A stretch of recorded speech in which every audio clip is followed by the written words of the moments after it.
Donc, merci d'être venu pour cette troisième table ronde. Cette table ronde s'inscrit donc dans un colloque organisé par l'intersyndicale de l'IRSN dans le contexte général du projet de fusion IRSN-ASN porté par le gouvernement. Ce colloque a pour objectif de... C'est possible de dire aux gens dans le couloir de fermer la porte. Ça, c'est la vidéo. Donc, ce colloque a pour objectif de contribuer à poser un diagnostic sur le système existant de sûreté, de gestion, de gouvernance des risques nucléaires et radiologiques. Nous l'avons structuré en partant des principales critiques qui ont été adressées au système existant, le système dual IRSN-ASN, au cours des débats qui ont accompagné la vie du projet de gouvernement. Nous avons retenu donc 3 critiques: dualité, expertise, décision, un frein à la rendu nucléaire, ça c'était la première table ronde ce matin. Appui au gouvernement en situation de crise, une organisation complexe, c'était la deuxième table ronde en début d'après-midi. Et donc nous sommes sur la 3e table ronde, ouverture vers la société, l'IRSN en fait-il trop. À plusieurs reprises, un excès de communication vers le public a été reproché à l'IRSN. Cette critique a été formulée par M. Accoli au nom de l'association PNC, Patrimoine nucléaire et climat. Je le cite: depuis quelques années, l'IRSN communique lui-même les résultats de ses expertises avant même que l'ASN ne rende ses décisions. Cette situation crée un conflit de compétences qui risque de décrédibiliser tout le monde. Lors de cette table ronde, nous chercherons à comprendre comment l'IRSN répond à des interrogations de la société civile en les anticipant plus ou moins, et avec quels effets pour la société civile, pour les exploitants et pour les différentes autorités. Nous tenterons de voir si les communications de l'IRSN peuvent contraindre le décideur. 2 cas vont être mis en discussion pour introduire la table ronde. C'est un principe que l'on a décliné sur toutes les tables rondes. Donc, je ne sais pas dans quel ordre vous avez décidé. C'est Olivier qui va démarrer. Donc, Olivier Dubois, qui va se présenter de son exposé, nous parlera du travail qu'a fait l'IRSN autour des problèmes de corrosion sous contrainte sur le parc nucléaire EDF. Et Audrey Le Bolivet nous parlera du travail qui a été fait par l'IRSN autour de la détection de traces de tritium dans la loi. Je vous cède la parole. Donc, je suis Olivier Dubois, je travaille à piloter, encadrer avec des collègues des expertises qui ont été menées sur ce problème de corrosion sous contrainte affectant les réacteurs d'EDF.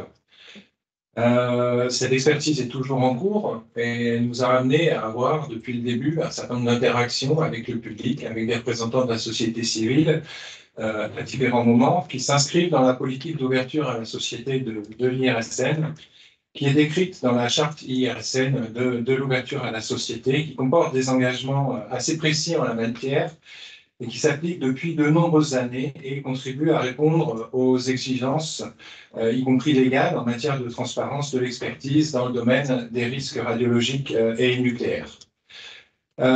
Évidemment, en tant que représentant de l'IRSN à cette table ronde, ma présentation se veut très factuelle et a pour objectif d'initier le débat, et je ne répondrai pas formellement à la question qui est l'objet et le titre de cette table ronde. Cette affaire de corrosion sous contrainte remonte à septembre 2021, suite à la découverte d'indications sur le réacteur numéro 1 de Civaux, sur le circuit d'injection de sécurité, dont une partie est représentée sur la figure qui est à gauche du transparent que vous avez à l'écran. Ces contrôles étaient des contrôles périodiques prévus par EDF qui visaient à détecter de la fatigue thermique et pas de la corrosion sous contrainte. Dans ces contrôles, il y avait une seule soudure par ligne qui était contrôlée, celle a priori la plus sensible à la fatigue thermique. Et jusqu'à présent, il n'y avait jamais eu de retour d'expérience négatif sur ces contrôles, pas d'indication découverte. Mais cette fois-là, les contrôles ont révélé des indications. Alors, ce sont des contrôles non destructifs qui sont faits par des techniques d'ultrasons. Une indication, ça ne veut pas dire une fissure, ça ne veut pas dire un défaut, ça veut dire qu'il y a un signal anormal, atypique, qui revient du contrôle. À partir de ce moment-là, l'ASN et l'IRSN ont été informés de cette indication, de ce signal atypique mesuré en septembre 2021. Et côté IRSN, on a pris conscience assez rapidement de l'importance pour la sûreté de la question, parce que d'une part, les indications avaient une étendue circonférentielle autour de la tuyauterie assez importante. Les soudures sont des soudures circonférentielles qui font tout autour de la tuyauterie, et l'indication semblait en couvrir une bonne partie. La localisation des fissures est embêtante parce qu'on est sur le circuit d'injection de sécurité qui a un rôle important pour la sûreté en cas de brèche ou de fuite du circuit primaire. Et il y a un nombre de soudures assez importantes sur ces circuits. Vous en voyez quelques-unes représentées schématiquement sur la figure à gauche. Ce sont les traits noirs qu'on voit régulièrement sur la tuyauterie d'injection de sécurité. Et pour multiplier ça par le nombre de circuits d'injection de sécurité, il y en a 4, ne serait-ce qu'en branche pâte. EDF a lancé une expertise sur les tronçons concernés dans son labo d'analyse à Chinon, une expertise destructive, ce qui demande du temps. Et donc, pendant toute cette période-là, il n'y a pas eu de communication, ni de l'ASN, ni d'EDF, ni de l'IRSN, jusqu'à décembre 2021. C'est en décembre 2021 que les résultats d'analyse au laboratoire sont revenus et qu'on a appris que c'était de la corrosion sous contrainte, ce qui change la donne par rapport à d'éventuelles fissures de fatigue. Puisque le fait de contrôler une seule soudure pose problème si c'est de la corrosion sous contrainte, puisqu'il peut a priori y en avoir aussi sur les autres soudures. EDF a publié un premier communiqué de presse le 15 décembre, assez bref, évoquant essentiellement les conséquences en termes de perte de production. Et le lendemain, l'IRSN et l'ASN ont communiqué chacun une note d'information avec plus d'éléments techniques de compréhension du problème, des schémas, dont celui qui est à gauche sur mon transparent, pour expliquer le problème, expliquer où ça se situe, et expliquer le problème de la corrosion sous contrainte, dire ce que c'est. Début 2022, les échanges se sont intensifiés fortement entre l'ASN, l'IRSN et l'EDF. Et on a reçu beaucoup de demandes et de questions de la part des médias, des représentants d'associations, de la société civile, du public en général, portant sur la compréhension des phénomènes de CSC et sur les méthodes de contrôle non destructifs. On a publié alors une deuxième note d'information qui sortira le 20 janvier 2022. Je ne sais pas si on peut mettre le deuxième transparent. Voilà, c'est celle qui est à gauche, là, ou en tout cas le début de la note d'information. La suite, vous pouvez la trouver sur le site internet de l'IRSN. Qui avait un objectif de communication pédagogique sur le phénomène de corrosion sous contrainte, expliquer ce que c'était, comment ça se propage, et puis la suite de la note est sur les méthodes de contrôle non destructif, puisque beaucoup de gens nous demandaient à l'époque mais pourquoi est-ce qu'on ne voit pas tout avec les contrôles non destructifs, pourquoi il y a des indications qui ne correspondent pas à des défauts, pourquoi il y a peut-être des défauts qu'on ne peut pas voir avec les contrôles non destructifs, et donc on a expliqué ça dans cette note. À ce moment-là, on a eu aussi beaucoup d'échanges directs avec des représentants d'associations ou de la société civile pour bien comprendre le phénomène et les enjeux. En particulier, une question qui est souvent revenue, c'est que le réacteur numéro 1 de Civaux, en 1998, il avait connu une brèche sur le circuit de refroidissement à l'arrêt du réacteur.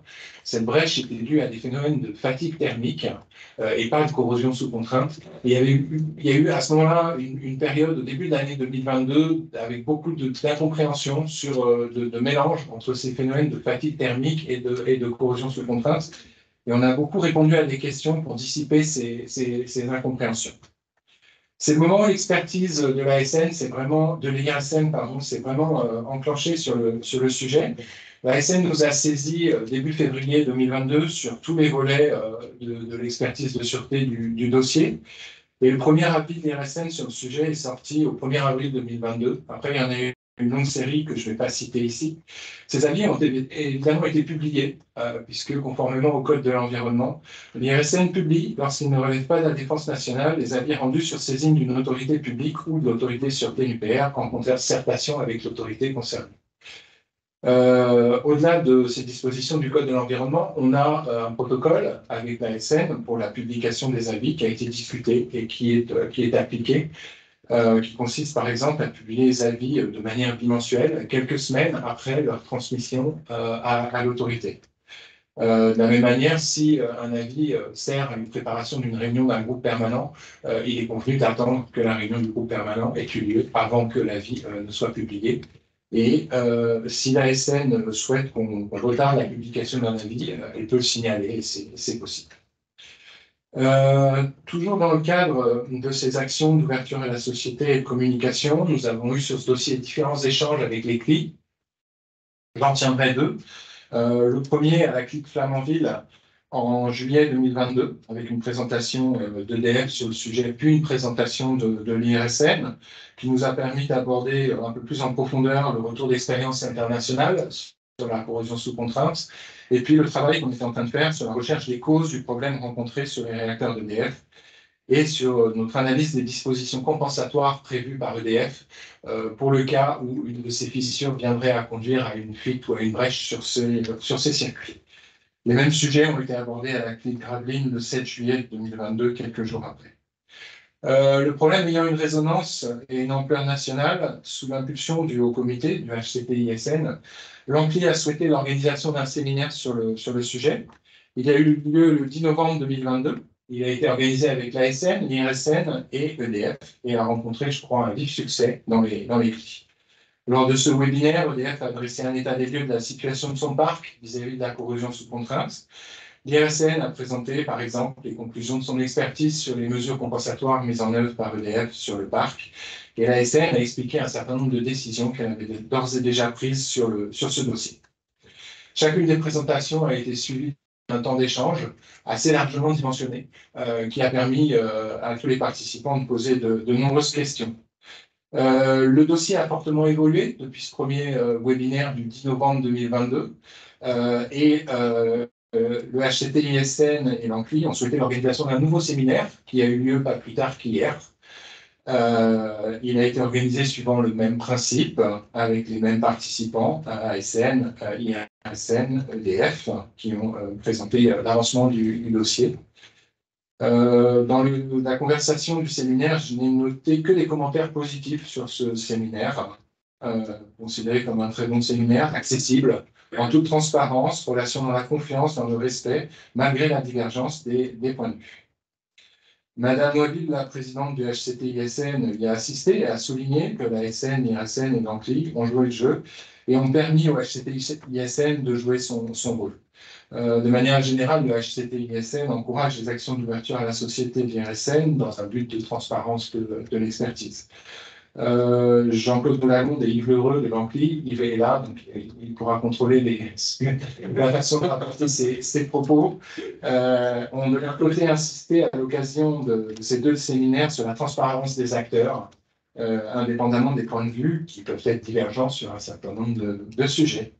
Et je conclurai en disant simplement que le troisième séminaire sur le même sujet est d'ores et déjà envisagé pour le début de l'année 2024. À 14 secondes près, j'ai respecté le temps par.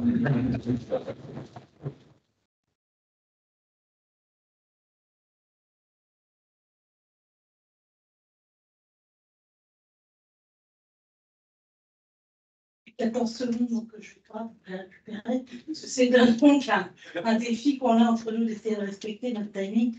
Donc je sens que tu vas aussi remettre mon compteur pour la vidéo.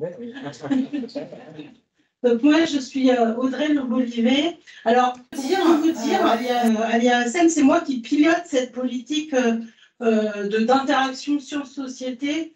Alors, merci tout d'abord de vous inquiéter du fait que peut-être je travaille trop. Je pense que vous avez échangé avec mes enfants avant le séminaire. C'est pas vraiment mon sentiment, alors pas que je travaille trop, mais qu'on en fasse trop à l'IRSN. Et du coup, pour vous convaincre du contraire, j'aimerais partager avec vous une petite histoire. Donc là, vous voyez où on est là. Donc je vous demande d'attacher bien votre ceinture. Dans les transports en commun, maintenant il y a des ceintures. Donc bien attacher votre ceinture. On est en route pour les rives de la Loire.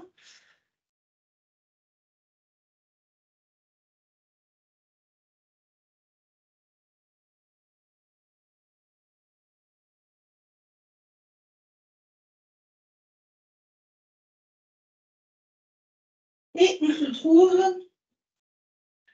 donc sur les rives de la Loire, on se trouve à Saumur, dans le Maine-et-Loire, célèbre pour son école de cavalerie et ses vins. Nous sommes le 18 juin 2019, il fait 27 degrés, et l'ACRO, l'Association de contrôle de la radioactivité dans l'Ouest, publie les résultats d'une de ses campagnes de mesures citoyennes dans la Loire, faisant apparaître une mesure atypique. L'association attire l'attention du public et des autorités avec une mesure de concentration en tritium de 300 becquerels par litre sur un prélèvement qu'elle a réalisé avec ses citoyens le 21 janvier 2019 à Saumur, au Pont Cessard. Voilà le Pont Cessard.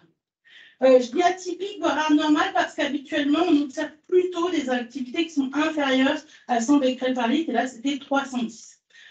Alors, je vous dis tout de suite, l'ACRO, c'est un laboratoire qui est agréé par l'autorité de sûreté nucléaire. Elle fait des mesures robustes, on fait des intercomparaisons très régulièrement avec elle. Et d'ailleurs, ces données, ces prélèvements, ils sont tracés dans le réseau national de mesures de surveillance de la radioactivité, qui est dirigé par les autorités de sûreté et qui est, je dirais, techniquement conduit par l'IRSN au quotidien. Il s'engage alors une analyse et en octobre 2020, l'IRSN conclut de cette investigation préliminaire que l'hypothèse d'un mélange imparfait des rejets de la centrale de Chinon, entraînant finalement une hétérogénéité dans la distribution du tritium dans le lit du fleuve sur de longues distances, mériterait d'être approfondie par une étude de terrain, afin d'abord d'étudier la reproductibilité des mesures anormalement élevées en tritium au Pont Cessard dans des conditions qui seraient proches de celles du prélèvement citoyen de janvier 2019, savoir des températures froides, d'une période d'étiage, et puis de permettre aussi de comparer les mesures aux modélisations et d'en partager les enseignements avec les parties prenantes. Donc l'IRSN et l'ASN décident de réaliser une campagne spécifique de mesures, de prélèvements quotidiens, d'échantillons d'eau de la Loire à Saumur, au Pont Cessard, que je vous ai montré il y a très peu de temps, et en amont, tout ça pendant 4 mois. Donc, ils font des analyses à la fois en amont du pont. Alors, j'ai tout un tas d'éléments techniques pour vous raconter comment on les a fait, mais je pense que tout le monde a oublié. Donc, je ne vais pas préciser ce point, mais et puis aussi, donc à la fois en amont et puis au niveau du pont, pour voir un peu comment on peut réaliser ces prélèvements et les résultats qu'ils nous donnent. Alors, l'étude prévoit également, évidemment, qu'on regarde des mesures physico-chimiques de type pH, température et conductivité sur ces échantillons. Donc, ils sont prélevés, ces échantillons, par un laboratoire prestataire indépendant, parce qu'il y a quand même une suspicion de est-ce que finalement tout le monde n'est pas, qui est indépendant, qui n'est pas. Donc, et puis, ils sont transmis pour analyse au laboratoire de l'IRSN au Vésinet. Et puis, bien sûr, il y a des échantillons qui sont gardés pour faire des mesures contradictoires en cas de problème. Parallèlement à ces travaux sur le terrain, des modélisations des activités en tritium de la Loire sont réalisées à partir des données de rejet d'EDF et des données hydrauliques des fleuves sur la période considérée.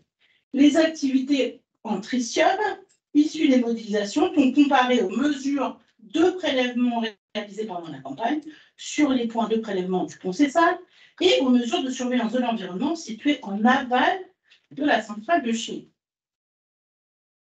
Lors d'une présentation à la CLI de Chinon, les membres de la commission demandent la création d'un groupe de travail dédié au suivi de l'étude.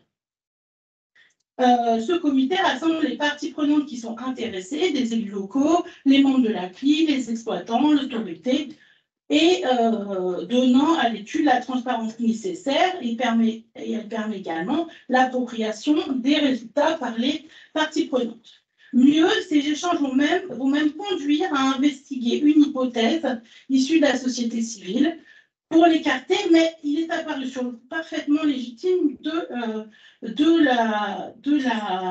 l'explorer. Au cours des 4 réunions du groupe de travail, l'IRSN a présenté ses résultats d'études et les échanges qui ont eu lieu ont nourri la réflexion et ont notamment renforcé l'hypothèse du mélange imparfait qui soit peu probable. Les parties prenantes formulent plusieurs hypothèses, notamment celle d'un mauvais fonctionnement de la clarinette des rejets du CNPF Chinon. L'IRSN, de nouveau, fait des modélisations sur cette hypothèse et conclut que ça ne pourrait pas expliquer cette mesure atypique. Les parties prenantes formulent d'autres hypothèses et l'IRSN réalise de nouvelles modélisations pour les tester. Donc, vous voyez que c'est vraiment un dialogue scientifique qui s'installe.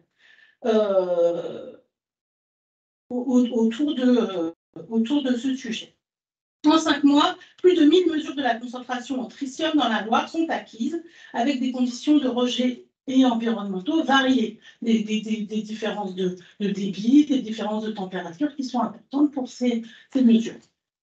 Et même si cette mesure de 70 becquerels par litre n'a pu être reproduite et reste donc inédite, cette étude a fait beaucoup avancer les connaissances de toutes les parties prenantes, y compris celles de l'IRSN, en termes de détection des rejets, en termes d'hydrologie du fleuve et de modélisation.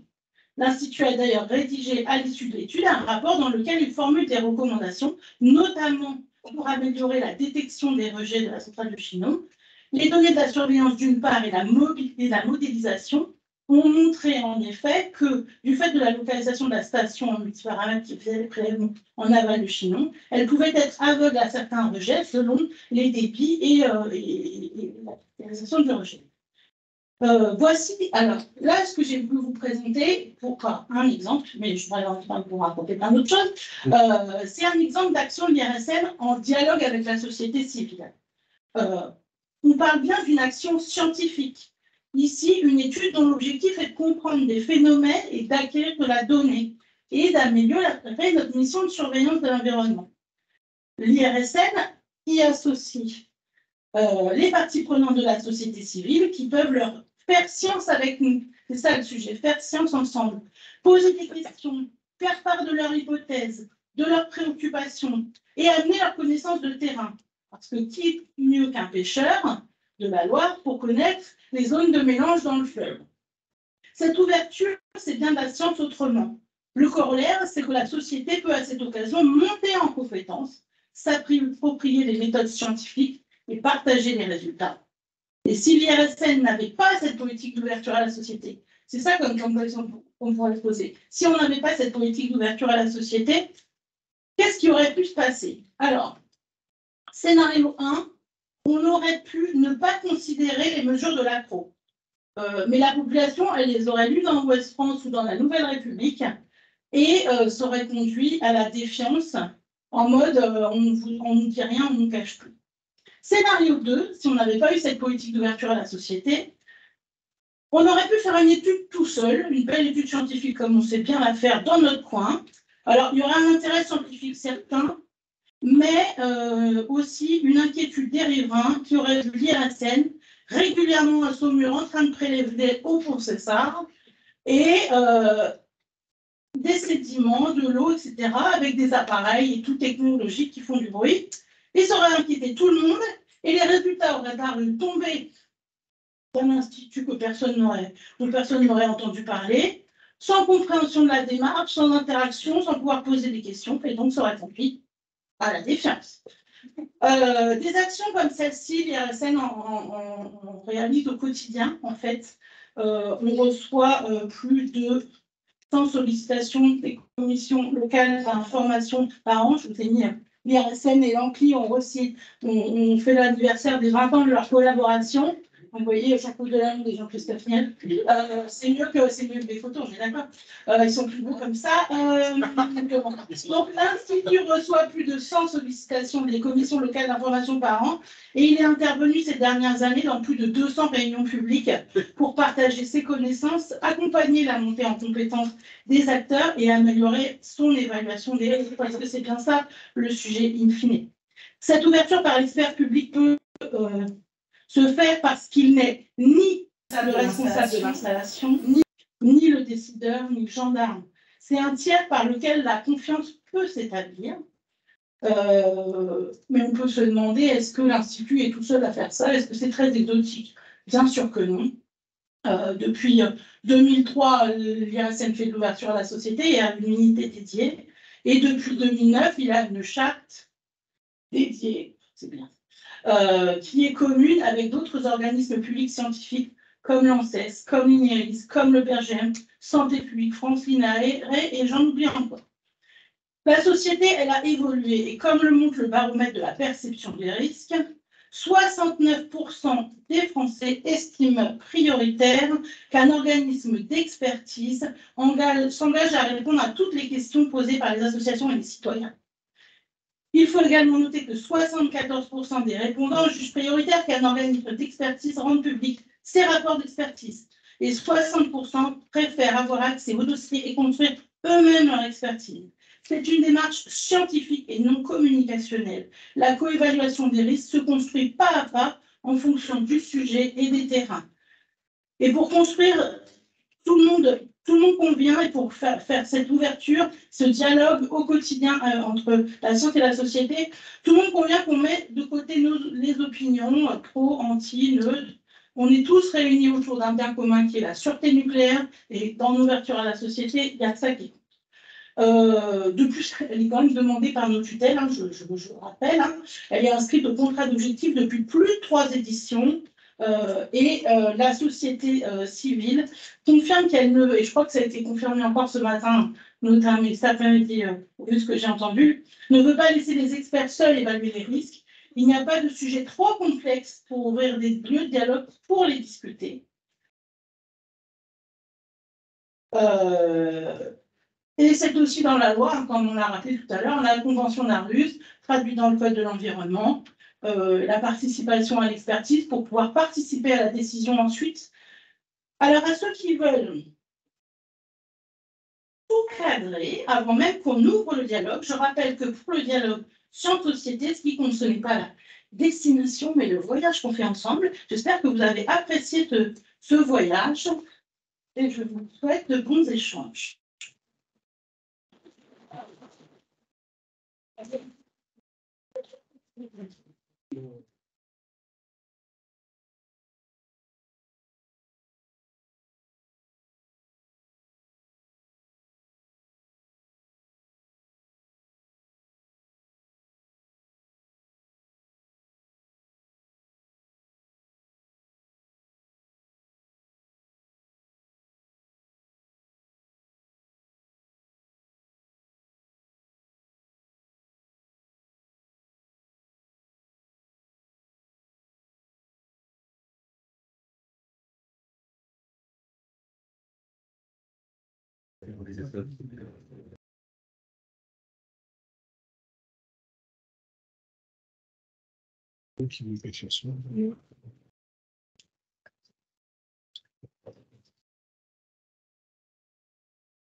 Bonjour à tous. Oui, c'est pas branché. Donc, comme pour les 2 tables rondes précédentes, il est prévu maintenant d'avoir un échange entre plusieurs participants qui sont à table ici, à partir des 2 exposés et puis de l'idée plus générale. Je voudrais juste dire en 2 mots d'introduction, d'abord pourquoi moi je suis ici. Michel Badré, moi j'ai une formation et une expérience professionnelle d'ingénieur, mais pas du tout dans le secteur du nucléaire. Je me suis trouvé plongé dans ces questions parce que, accidentellement, si je peux dire, à l'occasion du débat public sur le PNGMDR qui a eu lieu en 2019, puis du nouveau débat public qui vient de se terminer il y a 2 mois maintenant sur les nouveaux réacteurs EPR2, dont les 2 premiers à Penly. Et ensuite, ou en même temps, l'IRSN m'a demandé, et j'ai tout de suite accepté, non pas parce que je me disais que j'allais être bon là-dedans, mais parce que je me disais que le sujet était fondamental, de présider un comité qui s'appelle Odyssée. Ça ne veut pas dire que c'est un voyage qui dure 10 ans, mais qui s'appelle Ouverture et impulsion du dialogue avec la société civile sur l'expertise. Sans être long, je ferai juste le lien avec ce qu'a dit Audrey à plusieurs reprises, que tout ce qui est derrière notre sujet de cette table ronde, de mon point de vue à moi, c'est la confiance. La confiance de la société dans ce qui se fait sur un sujet qui est a priori un peu compliqué, et il y a des risques, on ne sait pas très bien lesquels, tout ça est plein d'incertitudes. Et la confiance, la seule chose qui est sûre, c'est que ça ne se gagne pas en disant aux gens, dormez tranquille, bonnes gens, on s'occupe de tout. Ça, c'est un bon moyen de créer la défiance. Et donc, tout ce dont on parle maintenant, je crois, c'est l'inverse de ça. Alors, nous avons pour en parler 4 personnes qui vont se présenter plus en détail. Je voudrais juste dire que l'on a choisi volontairement d'avoir d'abord un parlementaire, Sébastien Jumel, à la fois donc, qui est député de la Seine-Maritime et en particulier de Dieppe, qui est la circonscription dans laquelle se trouve Panly. C'est pas tout à fait par hasard. Ensuite, deux représentants syndicaux, mais salariés, l'un de l'Andra et l'autre d'EDF. Et enfin, je les cite dans l'ordre où je leur proposerai d'intervenir à l'instant. Enfin, Yves Lheureux de l'Ancli. L'Ancli a une position plus transversale, comme chacun sait, dans ce genre de débat. Donc, si vous voulez bien, pour ne pas consommer plus de temps au départ, on va commencer par passer la parole à Monsieur Jumel. Je souhaiterais pour ma part vous poser deux questions. Une générale, vous en tant que député, en tant qu'ancien maire de Dieppe, élu local, vous êtes toujours en contact avec la société, dans toutes ses composantes localement. Qu'est-ce qu'elle a à dire sur cette question d'ouverture à la société sur les sujets liés à l'expertise nucléaire?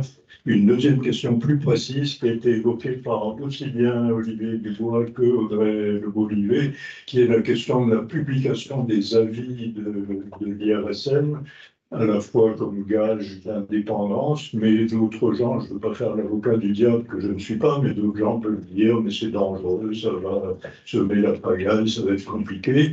Donc, qu'est-ce que vous, en tant que parlementaire, vous pensez de cette question de publication des avis de l'IRSN avant décision, sachant que ça relève d'une décision législative, donc le Parlement est au premier rang pour dire ce qu'il en pense.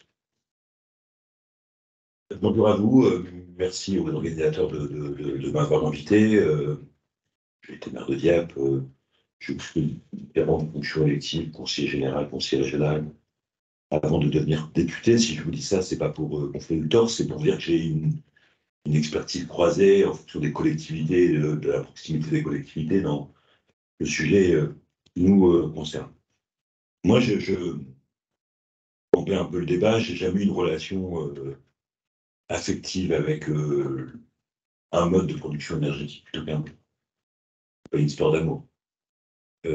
Par contre, du coup, j'ai forgé mon opinion en considérant qu'il y avait nécessité de fabriquer un mix énergétique équilibré, intelligent, dans lequel le nucléaire avait sa place.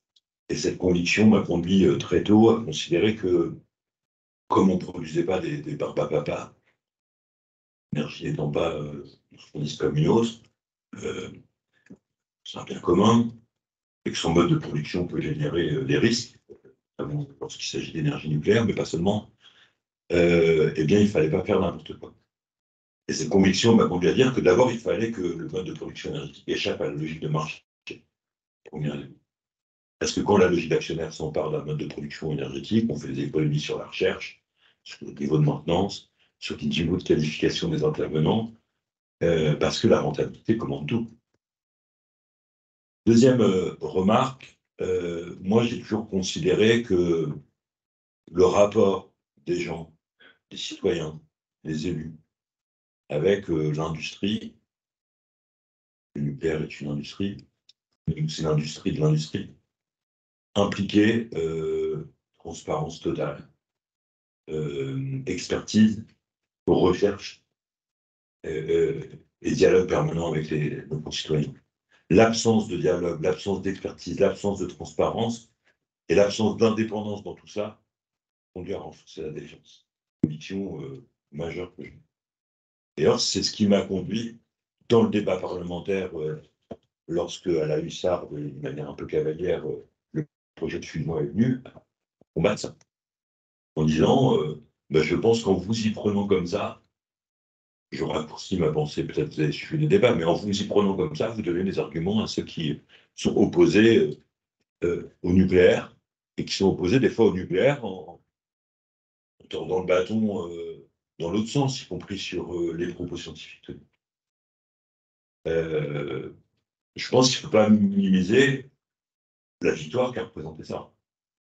Le fait de gagner au Parlement là-dessus n'est jamais une victoire définitive, est à mettre à l'actif de ce que vous avez fait, l'alarme que vous avez jouée, l'alerte que vous avez jouée, et les organisations syndicales dans la transparence aussi une fonction particulière à jouer. Et puis aussi sur la solidité, je crois, au monde par tout le monde, de la qualité des travaux réalisés par l'IRSN.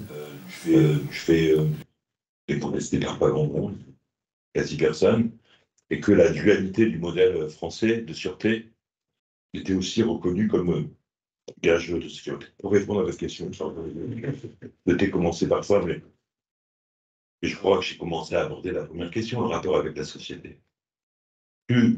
Enfin, moi, je pense qu'il y a un vrai risque aujourd'hui, à part des réseaux sociaux, l'incapacité à trouver des lieux où on confronte des points de vue sans caricaturer l'autre. C'est vrai au Parlement, c'est vrai dans la société, peut aboutir à ce que grandisse dans la société la négation de l'expertise scientifique. On l'a vu pendant le Covid, par exemple. C'est un vrai sujet. Et ça peut être le cas dans un grand nombre de domaines de société et le nucléaire ne fait pas.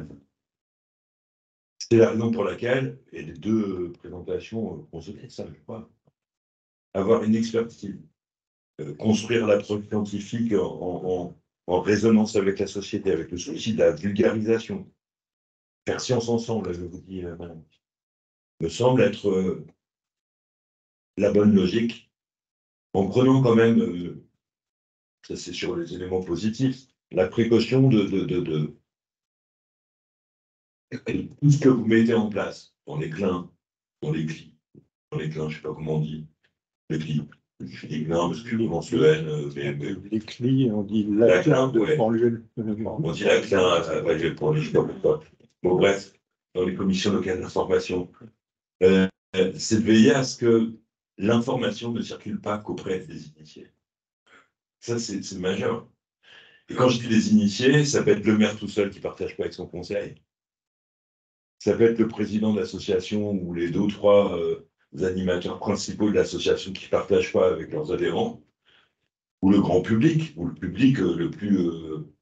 moi, je suis toujours en tête le fait que, vous savez, moins de 5% de la population française est adhérente d'une association, moins de 3% des salariés sont syndiqués, et qu'au bout du compte, quand on habite à Panly, ou à Saint-Martin-en-Campagne, ou au fin fond d'un bled, on n'est pas forcément connecté au débat qu'on a eu au sein de la CLI, où on n'est pas forcément connecté et armé pour lire des excellents rapports de l'IRSN. Et donc, il y a un enjeu d'aller au plus proche, de vulgariser sans simplifier. Je m'autorise à dire cela. Ça répond à la question que vous posez sur la publication. Oui, il faut publier. De toute façon, en plus de la vitesse à laquelle les choses circulent aujourd'hui, ne pas publier, c'est prendre le risque que l'information fait quand même.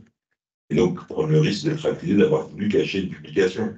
C'est mortifère pour les pouvoirs publics et pour favoriser un dialogue serein et franc. Donc, j'ai pas d'ambiguïté sur la nécessité de rendre public les rapports, mais je vais vous faire part d'une expérience, et je termine par là, pas trop long.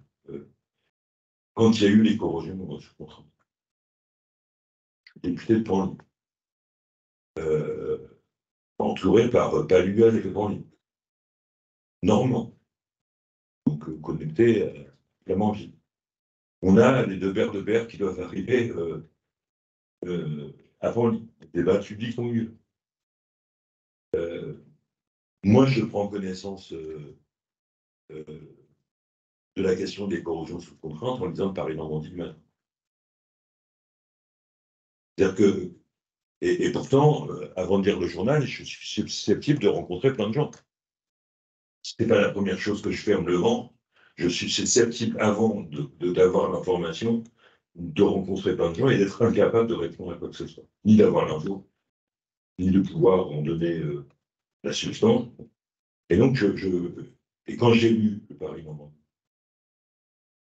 j'ai appelé le préfet, qui lui-même me disait avoir découvert l'info. Et ça ne veut pas dire que l'avis n'avait pas été transmis au préfet, à la préfecture. Mais entre le fait qu'il soit transmis à la préfecture et que son cabinet attire son attention pour le lire, il se passe du temps. Et ça provoque, alors le député et le préfet, mais vous imaginez le maire du Petit-Caux, le maire de Dieppe, le maire de Touffreville-sur-Eux, qui est dans le périmètre des 15 km de la centrale, lui, peut se passer quelques jours avant que une association, qu'un écolo, qu'un syndicaliste, lui dise mais qu'est-ce que c'est que cette histoire, comment vous pouvez répondre à ça, pourquoi vous ne nous en avez pas parlé avant, et comment vous allez faire, et qu'est-ce que ça implique, est-ce que ça va générer des retards, est-ce qu'on va éteindre l'ascenseur des questions simples. Voilà. Je crois qu'il y a des marges d'amélioration. Parce que peut-être d'ailleurs ça n'enlève pas de la responsabilité de l'IRSN, tout ça, parce que vous êtes en charge de conduire une expertise scientifique, de remettre des rapports sur saisine, et puis après il appartient au pouvoir public de faire vivre les rapports que vous commettez. Mais il y a quand même ce petit sujet-là qui peut, et dont le maître d'ouvrage, enfin dont EDF peut aussi quelquefois se servir. Pour contrarier l'expertise ou pour la conforter selon le sujet. Et puis la presse, des fois lit les communiqués, lit les rapports, et les lit avec ses clés de compréhension. L'article de presse, je ne l'ai pas sous les yeux, mais on pourrait le retrouver facilement après le communiqué sur les corrosions sous contrainte, c'est corrosion sur le réacteur. Moi, je ne suis pas spécialiste, mais j'ai cru comprendre que les corrosions sous contrainte n'étaient pas au cœur du réacteur. Bien sûr, les réseaux secondaires de refroidissement, il y en a 4, etc. Bon, et vous voyez, les raccourcis, mais si vous habitez à Liège et qu'on vous dit qu'il y a une corrosion sur le réacteur, vous interrogez sur le risque que ça implique pour les habitants du territoire. Donc, il y a aussi sur le rôle des médias, la formation des médias, la manière dont les médias reçoivent les communiqués ou les rapports. Un petit sujet sociétal à mener parce que entre le journaliste du Monde et le journaliste de la presse locale, j'ai beaucoup de respect et qui peut travailler avec un pigiste peu formé ou peu informé, découvrant le sujet au moment où il doit rédiger l'article, il y a quelquefois aussi des fossés. Merci beaucoup. Je crois que ce que vous nous avez dit à la fin, d'abord, c'est très intéressant pour nous et ça doit conduire à réfléchir, et en tout cas à dire que l'IRSN, comme les autres, comme l'ANDRA et l'EDF, ne sont pas simplement des organismes techniques qui font leur boulot technique en ne se préoccupant pas du reste, mais que forcément la question du lien avec la société, de la façon dont elle réagit, des informations dont on ne comprend pas toujours complètement, etc. Et l'ouverture à la société, c'est bien de ça qu'on parle. Alors, ce que je vous propose maintenant, en remerciant M. Jumet d'avoir respecté son temps de parole et en demandant aux autres de faire pareil pour qu'on ait un peu de temps pour discuter après, ça c'est l'éthique du débat public qui ressort. Donc, je proposerai d'abord à M. Daniel Coelho, qui est représentant syndical CFDT à Londra, s'il peut nous dire de son pas de porte à lui, comment il voit la question.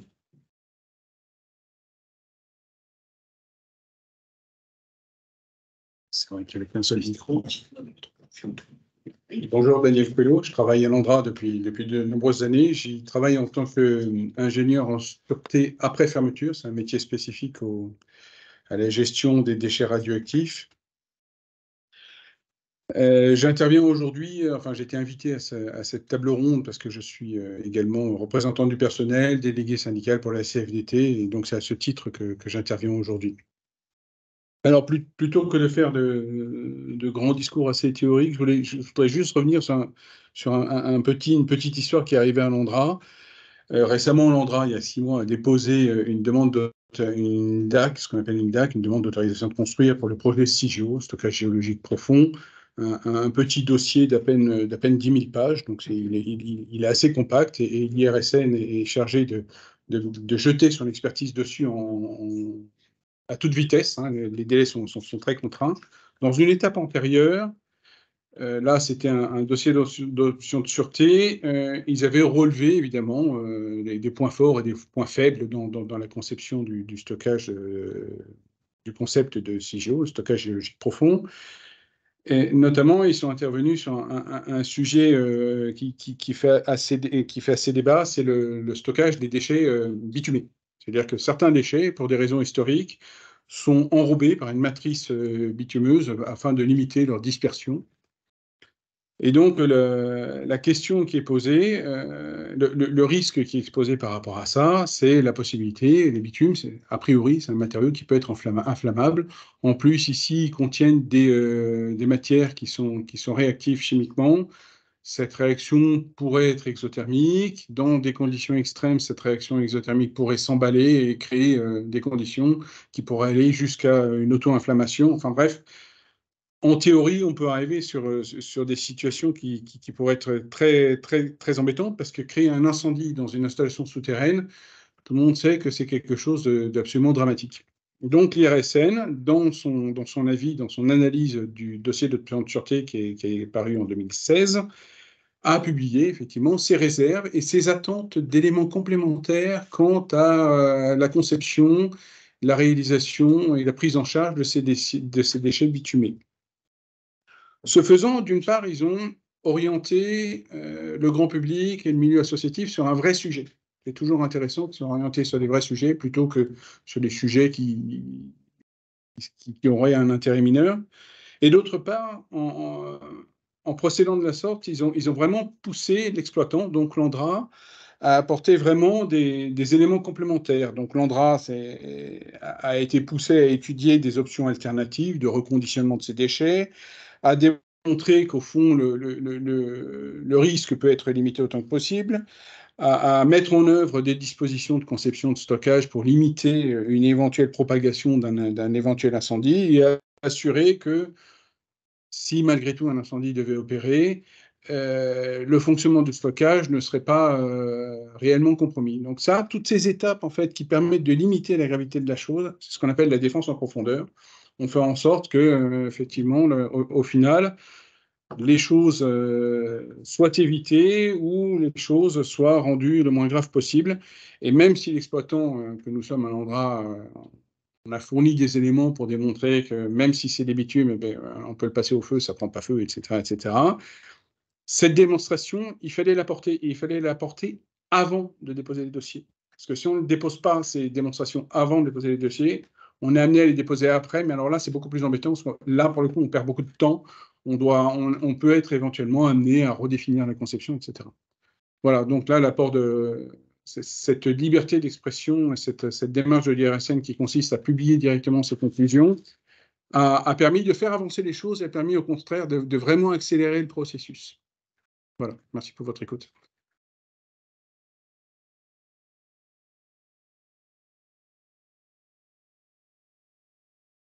C'est transfert de micro. Merci beaucoup, M. Coelho. De toute façon, je pense qu'on aura l'occasion de revenir dans les questions et réponses, tout ce que vous dites. Donc, Madame Alexandra Muller est représentante syndicaliste CGT à EDF. Donc, même question pour vous, sachant qu'on entend parfois dire que l'IRSN est un peu dans le rôle de l'empêcheur de tourner en rond pour l'exploitant que l'EDF. Donc, comment est-ce que vous voyez ça? Est-ce que l'IRSN en fait trop? Je pense que la question est posée directement. Merci. Donc, Alexandra Muller, je travaille en effet chez EDF, à l'IBDE, donc l'ingénierie du parc nucléaire d'exploitation. On est à Marseille. Je parle en mon nom. Donc, je suis syndiquée CJT, mais mes propos aujourd'hui n'engagent que moi et avec l'expérience que j'ai pu avoir. Donc, j'ai pu travailler à RTE déjà. J'ai pu également travailler, au-delà de l'ingénierie, j'ai pu travailler aussi à l'exploitant, donc en tant que chef de service automatisme et essai. Donc j'ai pu connaître la vie sur site et vivre, on va dire, le vie-ma-vie des gens de terrain qui utilisent la sûreté au quotidien et qui s'assurent de garantir notre sécurité à tous. Tous nos agents, et en particulier dans mon cas, on suit une formation qui s'appelle la culture sûreté, qui s'appelle INSAC 4, et qui véhicule 3 grands principes. Le fait en permanence d'avoir une attitude interrogative, donc de savoir ce qu'on fait et de s'interroger sur ce qu'on fait, éviter de tomber dans le train-train quotidien. Une démarche prudente et rigoureuse, donc rester dans du technique, suivre les procédures et vérifier ce qu'on fait à chaque instant. On en a parlé tout à l'heure en table ronde, de s'assurer que le contrôle technique est fait notamment sur les AIP, donc la personne qui fait le geste est systématiquement contrôlée sur une AIP, donc une activité importante pour la sécurité, par une personne de même niveau, mais qui n'a pas réalisé le geste. Donc, ça permet de s'assurer qu'on a une attitude prudente et rigoureuse. Mais le dernier point, c'est surtout d'avoir une communication efficace. Et c'est là où je veux en venir. C'est qu'aujourd'hui, nos agents, au niveau d'EDF, ont cette communication efficace et ont cette transparence ancrée en eux, qui fait partie en fait de leur culture. C'est notre culture sûreté et c'est ce qui fait que nos agents sont des exploitants responsables. Et donc, en effet, il est important pour nous d'avoir une communication à tout niveau, puisque, comme le disait monsieur le député, c'est que les agents des centrales nucléaires vivent dans les alentours. Donc, en fait, ils sont eux-mêmes concernés par les risques encourus lorsqu'on habite à côté d'une centrale. Et ils n'ont pas toujours la capacité non plus de pouvoir interpréter toutes les expertises techniques de l'IRSN, puisqu'ils ne sont pas spécialistes de tout.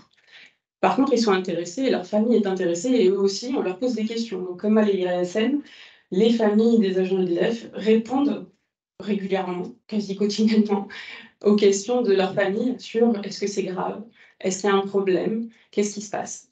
Et l'IRSN est une source d'information pour nous aussi. Donc c'est important aussi pour les agents EDF qui n'ont pas forcément toutes les communications en interne de l'entreprise, d'avoir cette analyse externe, notamment sur la corrosion sous contrainte. C'est l'IRSN qui nous a en premier éclairé sur ce que c'était vraiment la corrosion sous contrainte. Et c'est important pour nous d'avoir cette indépendance, parce qu'en fait, même y compris au sein d'EDF, c'est important d'avoir une information extérieure pour s'assurer qu'en effet, elle n'est pas éclairée ou motivée par un besoin de production. Donc c'est important toujours d'avoir cette dualité. En interne, on avait bien sûr les experts qui sont notamment à la DIDE qui ont fait ces études et qui ont pu participer notamment à la réunion que vous avez eue hier. Mais c'était important aussi d'avoir cette contradiction et ce complément de l'IRSN. Donc pour moi, la réponse, elle est oui. En fait, on est obligé de conserver cette transparence, puisqu'en fait, comme vous le disiez, monsieur le député, c'est important de garder cette confiance du public envers cette mécanique, cette machine qui est très technique, mais qui en même temps est ce qu'on a au quotidien. Quand vous allumez la lumière, en fait, il y a du nucléaire, 100%. Donc en fait, c'est votre outil en fait au quotidien. Et donc c'est important de le vulgariser. C'est important d'éviter de le diaboliser. Certains ont envie en ce moment de couper certains réseaux sociaux pour éviter d'avoir l'info. Mais en fait, le fait d'éviter d'avoir l'info n'empêche pas le danger. Donc, si on fait le parallèle, si on coupe la communication liée à la scène, ça n'évitera pas le danger. Et ça fera que les gens trouveront d'autres moyens pour trouver d'autres sources d'informations. Et en fait, on risque, au pire, d'avoir des informations déformées. C'est aussi le risque qu'on a sur les réseaux sociaux, d'avoir des informations issues d'une source fiable, mais qui sont déformées, interprétées et propagées d'une manière très efficace sur des sujets très importants. Donc pour moi, le fait d'avoir cette IRSN qui a ce gage de qualité, cette reconnaissance technique de longue date, tu l'as signalé tout à l'heure Audrey, ça fait très longtemps que c'est inscrit et ça fait très longtemps qu'on a eu ce retour. C'est fondamental de le respecter, pour continuer à construire des EPR, pas seulement à Panly, mais l'ambition d'EDF, elle est forte sur ces constructions et elle va s'accélérer. Des SMR peut-être. Mais c'est important de garder cette transparence et cette compréhension de tous et le fait de dire que c'est accessible à tous. C'est notre outil de travail, mais c'est aussi votre outil d'énergie principale aujourd'hui. Ça risque peut-être pas de le durer avec une mix énergétique, mais en tout cas, c'est important de savoir que c'est accessible et que c'est partagé. Ça rassure EDF, ça rassure les agents d'EDF et ça nous fait aussi progresser, puisqu'en fait, mine de rien, les communications rapides de l'IRSN permettent aussi de nous challenger, d'éviter de tomber dans des travers, on va dire, de communication lisse.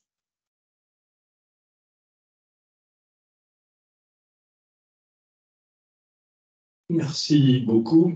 Dernière intervention de cette table ronde avant qu'on passe à vos questions et vos réponses. Donc Yves L'Heureux, en tant que représentant de Jean-Cli étant par définition complètement transversal dans toutes nos questions, je pense que c'est intéressant aussi que vous nous donniez la vision de Jean-Cli sur la position de l'IRSN dans tous ces débats. Oui, merci Président. Je suis aussi citoyen. Parce que ça fait plus de 40 ans que je vis à quelques mètres d'une centrale nucléaire. Auparavant, j'étais à quelques mètres de la centrale nucléaire de Gravelines et maintenant je suis à quelques encablures de celle de Golfech, donc c'est un domaine que je côtoie au quotidien avec ma famille. Et Audrey, tout à l'heure, vous avez embarqué dans les transports en commun avec une ceinture de sécurité. Moi, je vous propose de monter dans une machine à remonter le temps et d'essayer de répondre à la question, est-ce qu'on en fait trop? Est-ce que l'ouverture à la société civile est finalement néfaste pour le citoyen, pour le développement du nucléaire? C'est quand même le fond du problème.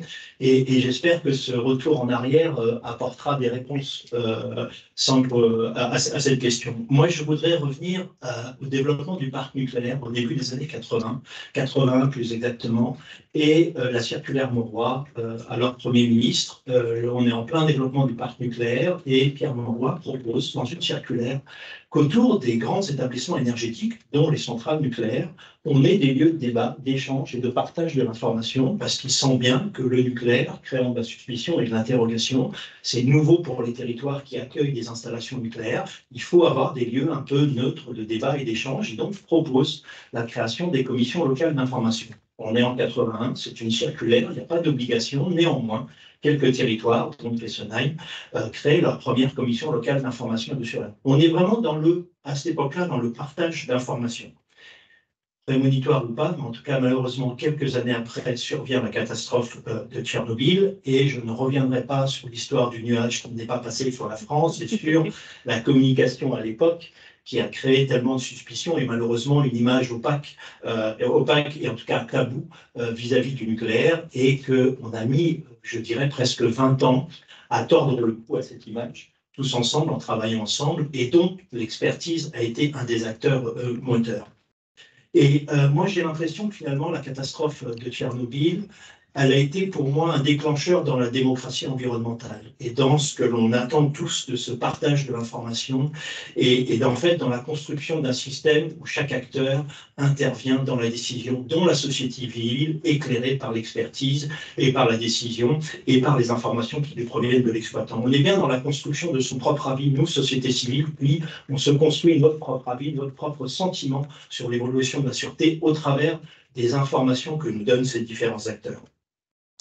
Je continue mon petit voyage dans le temps. 2002, création de l'IRSN, donc c'est quand même pas si vieux. L'IRSN, c'est une structure qui a une vingtaine d'années, elle est jeune finalement, elle est en plein développement, elle est en pleine croissance, elle a vraiment de beaux jours devant elle, en tout cas je l'espère. Et puis 2006, quelques années après, la loi sur la transparence et la sécurité nucléaire. Alors je pense que c'est un maillon qu'on a tous beaucoup oublié, parce que je redonne quelques éléments de cette loi TSN, donc transparence sur la sécurité nucléaire de 2006. Elle crée une autorité de sûreté indépendante. Elle crée le Haut Comité à la transparence et à l'information sur la sécurité nucléaire. Elle crée officiellement les CNIL qui deviennent obligatoires. On n'est plus dans une circulaire, mais dans du droit. Le code, ça rentre dans le code de l'environnement. Il y a une obligation pour les départements de créer des commissions locales d'information. Et surtout, elle crée un droit à l'information. Je vous invite à relire la loi TSN. Elle crée un droit à l'information pour les citoyens sur le fonctionnement des installations nucléaires.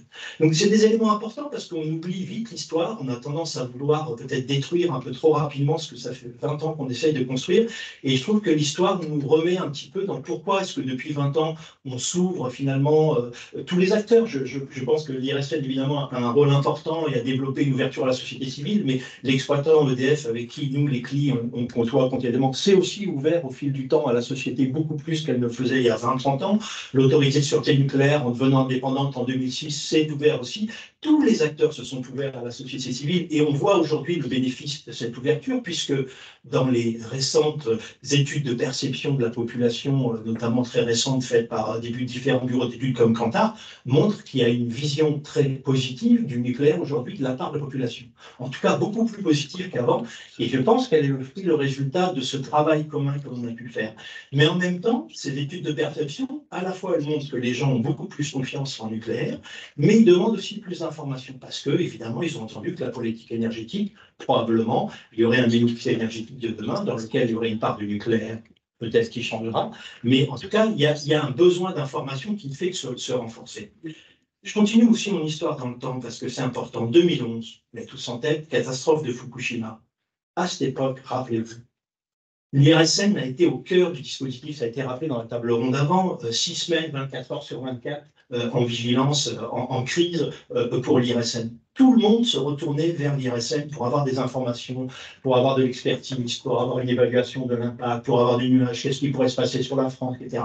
Il y a eu un travail énorme de questionnement de nos clients vis-à-vis de l'IRSN, mais vis-à-vis de tous les acteurs qui se sont à cette époque retournés vers l'IRSN. Et tout le monde à l'époque, et même à travers le monde, montrait du doigt l'exemplarité du système français avec l'autorité de sûreté indépendante, expert indépendant, de la décision, l'expertise, tout ça se côtoie, travaille ensemble avec l'exploitant, mais chacun a une bonne intelligence et chacun dans son domaine. Et donc, à cette époque-là, remettez-vous dans l'ambiance de Fukushima, on voit que le dispositif est particulièrement montré du doigt par tous les acteurs comme pertinent, et notamment sur l'information et sur les avis.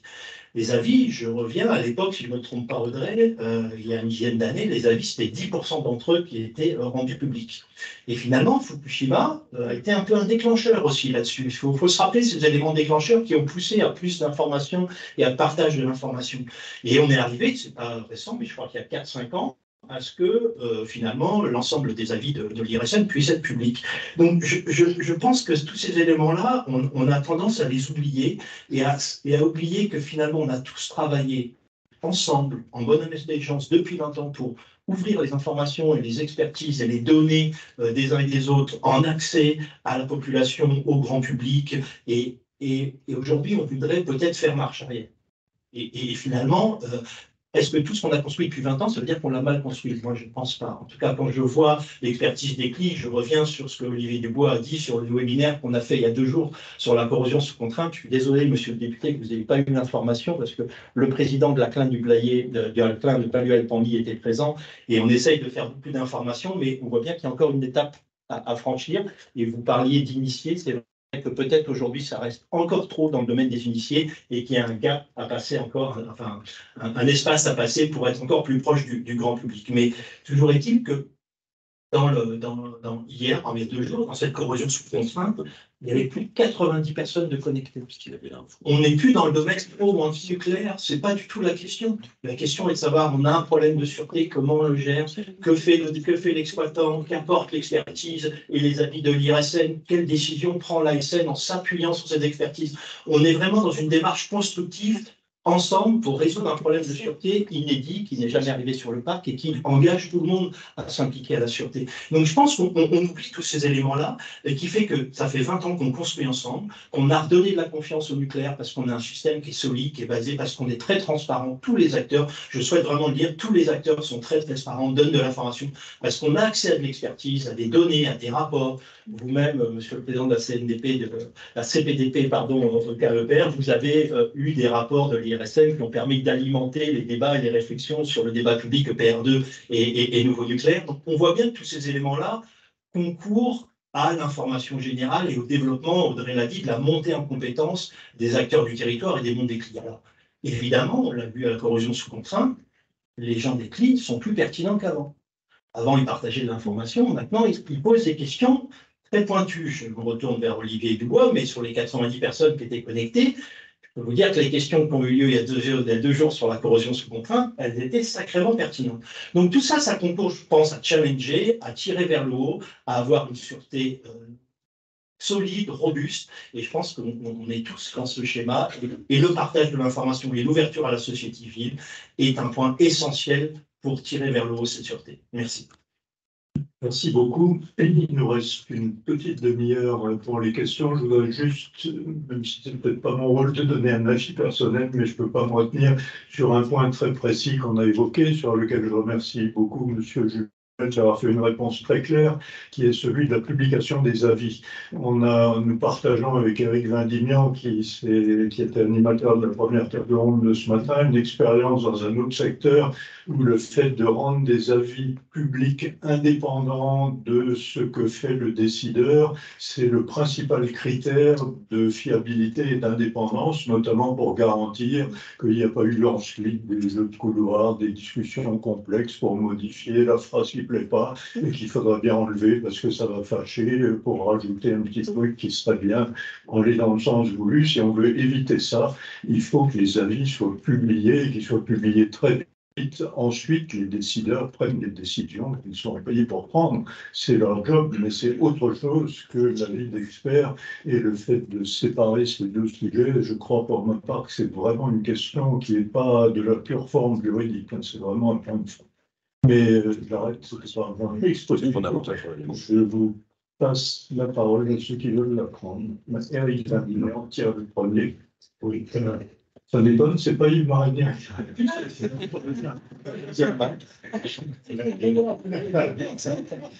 reste en embuscade. Donc, j'ai une observation, une réflexion et une question. Mon observation, c'est que tout ce qui a été dit là, et notamment la présentation d'Audrey, c'est des choses qui maintenant sont revues. C'est pas une innovation, un truc qui vient de sortir en disant regardez, maintenant on a décidé qu'on ne ferait plus comment c'est fait. Moi, je date ça, mais parce que moi, c'est mon expérience, mais je date ça du groupe de radioécologie Nord-Cotentin. La première expérience où vraiment on s'est rendu compte qu'en parlant avec les personnes concernées, on améliorait l'expérience. On n'était pas juste en train de communiquer, on faisait pas ça pour faire bien. On améliorait l'expertise parce que les gens, ils ont des choses intéressantes à dire et ils ont des questions intéressantes à poser à l'expert.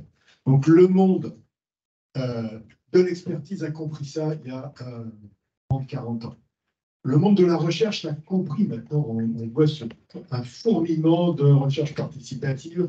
On voit une demande forte qu'on appelle le tiers secteur de la recherche, c'est-à-dire les associations, l'économie sociale et solidaire puissent participer à l'aventure scientifique. Parce que ces gens-là, ils ont des idées. Et ils ont des idées sur les territoires qui peuvent peut-être aider à faire la transition qu'on aimerait bien faire. Donc tout ça, ça existe. Les seuls qui n'ont pas compris, me semble-t-il, sont les élites qui décident. Alors, on a supprimé l'ENA, donc tout va bien maintenant, mais il y a vraiment, enfin, c'est ça que je voudrais donner comme plaidoyer. Il y a vraiment besoin de former les élites, qui sont quand même pas plus bêtes que les autres, ne s'agit pas, et pas les élites scientifiques, justement, les juristes, les gens qui ont une formation administrative, à l'idée que de la concertation et de la démocratie locale sortent des nouvelles idées et une nouvelle manière de gouverner qui peut être positive. Et c'est pas sûr que ça ne résout que les problèmes nucléaires. Alors ma question porte sur un autre sujet. On a de la concertation avec les gens qui existent. On a des projets, notamment celui de CIGEO, qui concernent des générations futures pour une centaine de milliers d'années. Donc d'ailleurs qu'il faut qu'on le fasse vite, c'est parce qu'après il y en a pour longtemps. Je vais faire du temps au départ. Est-ce que vous avez des idées sur la manière dont on pourrait prendre en compte les générations futures dans les mécanismes de dialogue social? Monsieur Jumel voulait dire un mot sur la mise en cause des élites que tu as fait. Et ensuite, on demandera à l'IRSN sur le deuxième point, s'ils ont des idées. Non pas que je me sens concerné par les fatigues. Sur les élites, comme député, j'y suis confronté. Les sachants, les membres de cabinet qui considèrent que le débat est toujours trop long, qu'il est inutile, qu'il ne sert à rien, qu'il empêche l'efficacité. C'est quand même ce qui domine aujourd'hui. Je voulais attirer votre attention là-dessus. 3 projets de loi viennent d'être votés sur le sujet qui nous concerne, accélération des ENR, accélération du nucléaire, et là on entame le projet de loi sur l'industrie verte, qui est une loi d'accélération et de simplification. Donc les libéraux ont conceptualisé le fait que concerter, enquêter, dialoguer, débattre de la loi, c'est inutile, c'est inefficace, et c'est même contraire à l'intérêt national. Donc, on a un sujet à porter ensemble là-dessus. Nous, on dit discuter, c'est considérer qu'on réfléchit mieux à plusieurs que dans une seule tête, etc. Mais ce n'est pas évident. Deuxième volet, on assiste, je crois qu'il faut être lucide là-dessus, à une trumpisation de la société. Et donc, le nombre de gens considèrent, et même chez les élites politiques, qui considèrent que la science conteste la vérité de la science sont nombreuses sur le climat, et que donc il y a un combat politique, au sens noble du terme, à mener pour ne pas perdre cette bataille. D'ailleurs, qui conduit des fois à des postures de simplisme des deux côtés, parce que quand on est caricaturé, on se caricature soi-même, dans la manière de répondre. Et puis, un dernier... Non, mais c'est bon. Si, sur la question du temps long, l'IRSN, vous avez une réponse courte. Je vais faire court possible. Sur le sujet CIGEO et la DAC CIGEO et le sujet qui est en cours, alors on les a vu tout à l'heure, M. Coelho, on a là actuellement un dialogue technique qui est enclenché avec notamment l'ANCLI et le prix de Bure. On le mène à trois entités. Et l'idée, c'est pendant l'expertise de l'IRSN, qu'on puisse dialoguer avec la société civile pour que leurs questions, leurs préoccupations, elles soient prises en compte par nos experts pendant qu'ils sont en train de faire l'expertise et qu'ils sont en train de se poser des questions sur le dossier. Donc ça, on l'avait déjà fait au moment du DOS. Et là, on le refait au niveau de la DAC. Et donc, comme on a reçu le dossier il y a quelques semaines, ça avait commencé déjà. Et il y a déjà des questions super intéressantes qui émergent, notamment sur la géologie. Je vous donne juste un exemple. Mais il y a beaucoup de sujets. Pour répondre à votre deuxième question sur les jeunes générations, là, il y a un vrai sujet. Il y a un vrai sujet de comment on fait, parce que c'est pas la même chose de dialoguer aujourd'hui avec des membres de CLI et avec des jeunes générations, parce qu'en fait, le moteur, le concernement est différent. Dans les CLI, on a plutôt des gens qui sont montés en compétence sur une thématique et qui passent beaucoup de temps. Hein, Yves, je crois que tu pourras le confirmer. Les jeunes générations, leur moteur d'angle, c'est plutôt sur des causes, sur des choses plus ponctuelles que sur des choses sur le long terme. Parce que là, si on est parti pour 3 ans de dialogue, c'est pas du tout la même façon de faire. Donc, ça donne pas une solution, mais ça fait partie aussi de la question.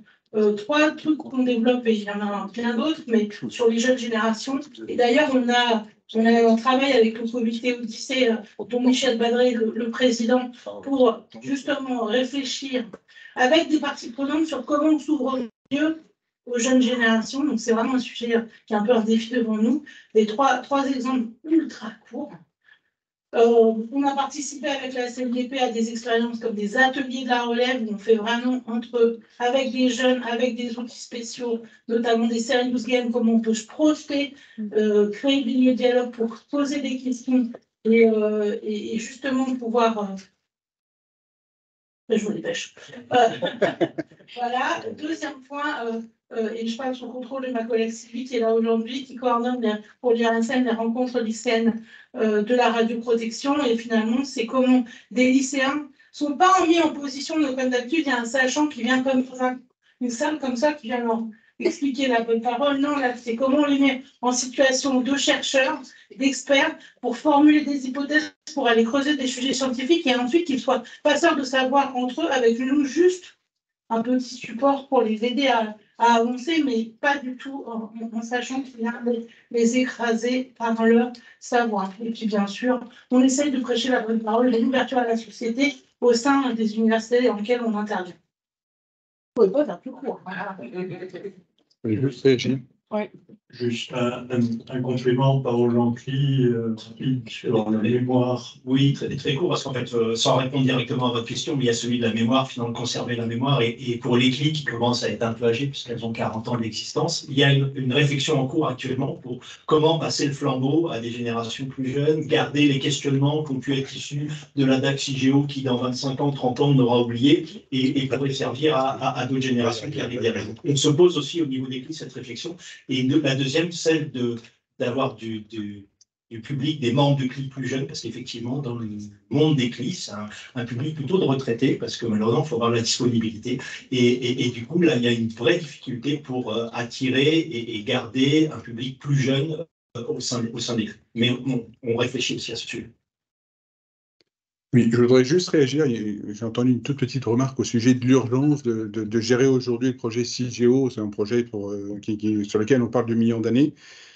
Juste une petite réaction pour dire qu'aujourd'hui, on a les compétences. Aujourd'hui, l'énergie n'est pas très chère. Aujourd'hui, on est dans une situation politique et économique relativement stable. Aujourd'hui, on peut le faire. Demain, je ne sais pas.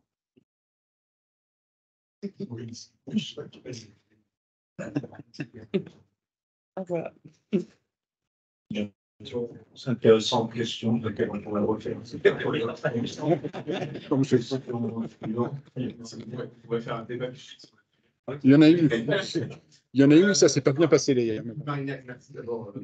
Moi, le membre permanent d'expert auprès de l'ASN, représentant de longue date de l'expertise non institutionnelle sur ces sujets, membre également du comité Odyssée, j'en suis très heureux. Je voulais d'abord dire que je me suis libéré d'autres engagements aujourd'hui parce que je tenais à être présent pour signifier mon attachement à d'abord à la dualité qu'on évoque et à ce que ce débat existe. Voilà.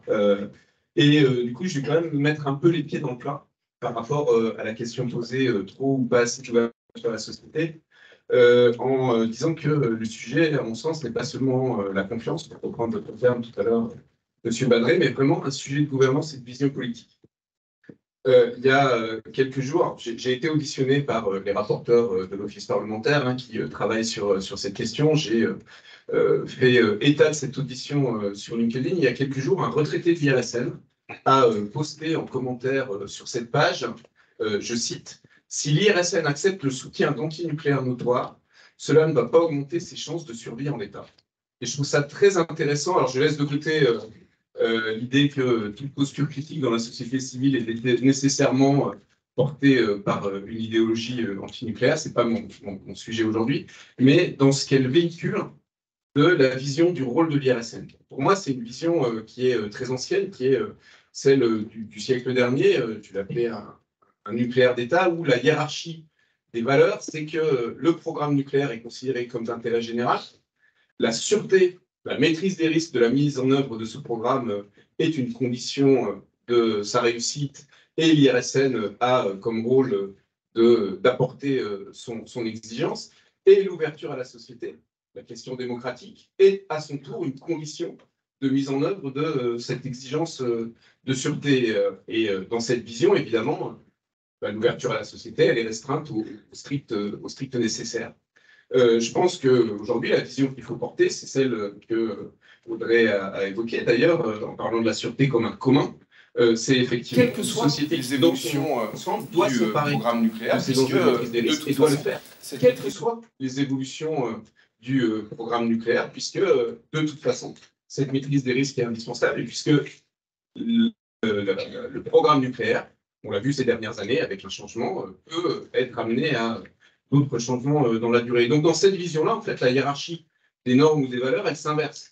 C'est d'abord la démocratie des choix en matière nucléaire qui est première, la maîtrise des risques à la hauteur des préoccupations de la société et la condition de mise en œuvre de ces choix, et l'évolution du programme nucléaire, en fait, en découle. Et je pense que c'est vraiment fondamental aujourd'hui de percevoir quel est le rôle de l'IRSN. Est-ce que l'IRSN est au service d'un programme nucléaire décidé coûte que coûte, ou au service d'une prise en charge par la société de ces enjeux? Et pour revenir à la situation actuelle, Yves Leroy disait il y a une grande confiance aujourd'hui dans le nucléaire. En fait, il y a une grande adhésion à l'idée que le nucléaire est un outil pour lutter contre le changement climatique. Mais il n'y a absolument pas de débat sur le reste, et notamment sur le temps long. On ne débat du choix nucléaire que jusqu'à 2050, comme si ça n'engageait rien ensuite en termes de maîtrise des risques. Et parallèlement à cette situation, je finis là-dessus, on est quand même dans une situation de difficulté de la filière dans le maintien de ses compétences, de ses capacités industrielles et de la maîtrise des risques, qui est inédite. Et moi, il me semble que cette situation, elle est le reflet d'une ouverture très insuffisante à la société ces dernières années. L'IRSN l'a fait, mais les autres acteurs ne l'ont pas fait suffisamment. Et je pense, pour finir, que cette mise au pas de l'IRSN, puisque c'est à ça que ressemble cette volonté de réforme, elle est plutôt le résultat de ce manque d'ouverture, et que l'IRSN plutôt que d'être victime de cette principe ouvert et une position collatérale parce que la filière dans son ensemble ne l'a pas fait. Donc, je voulais vous livrer cette réflexion-là. Ok, du coup, de réponse forcément à ce genre de réflexion, monsieur Dumais vient de me dire qu'il en avait, mais peut-être comme il est 16h50, je vous propose peut-être s'il y a encore une ou deux questions dans la salle, qu'on les prenne ensemble, et puis ensuite on verra dans la table ronde de faire des réponses globales. Oui. On peut faire des questions assez brèves, comme ça j'ai été demandé dans la table ronde précédente, mais c'est bon, ça je comprends, c'était des détails. Un peu provocant, la question c'était l'ouverture de la société civile, on n'en fait pas trop. Question de justice, je vais revenir sur la loi TSL, expert technique indépendant, et l'accord, ouverture, publication des rapports, on crée une autorité indépendante. Et on crée en même temps, dans la même loi, une instance de dialogue avec la société civile, dans laquelle on a des partenaires, des autorités, etc., qui s'appelle le Haut Comité de la transparence sur l'information de sûreté nucléaire.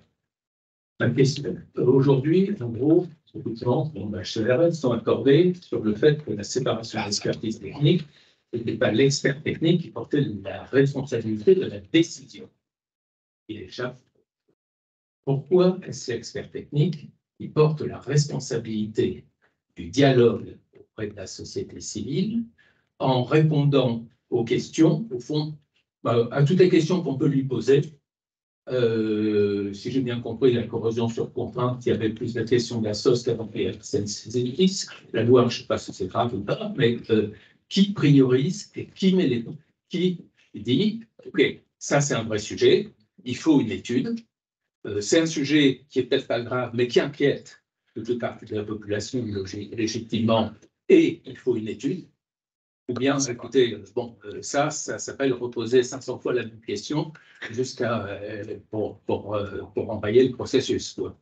Donc, c'est ce troisième composante de la loi TSN qui pilote, qui arbitre les relations, le dialogue avec la société civile. Et par ailleurs, je suis tout à fait, j'adhère complètement, mais dans les établissements publics et opérateurs de l'État, le temps et les ressources ne sont pas illimité.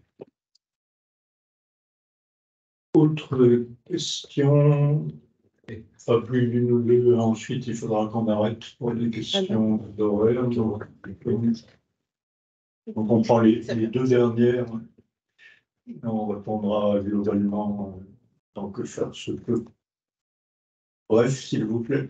Bonjour, André Thomas, secrétaire national CFE Services Publics. C'est une question très courte. En fait, je suis un citoyen pas du tout expert dans le domaine, mais qui, dès lors que j'ai appris effectivement la problématique sur le sujet de l'IRSN, j'ai été totalement surpris, voire même effondré, parce que c'est un sujet nucléaire et de sûreté nucléaire, effectivement, en tant que stabilité importante, va avoir le bénéficier pendant quelques décennies de. Là, je parle dans le citoyen, c'est de sécurité nationale. Et donc, ma question est très simple, je vais demander de faire partie. Le budget de l'IRSN, de mémoire, il est de 270 millions d'euros. Est-ce qu'ils a pensé cette leçon, c'est dramatique, économique, peut-être que c'était répondu dans la journée. Oui, parce que quand on fait le sens qui est ça, effectivement, l'enjeu, la majorité, je pense que ça, effectivement, par rapport à la position, c'est pas bon de développer. Merci. Dernière question. Et en format de belge. Oui, il a l'air insupportable. Mais ça peut être compliqué de travailler avec lui, c'est tout.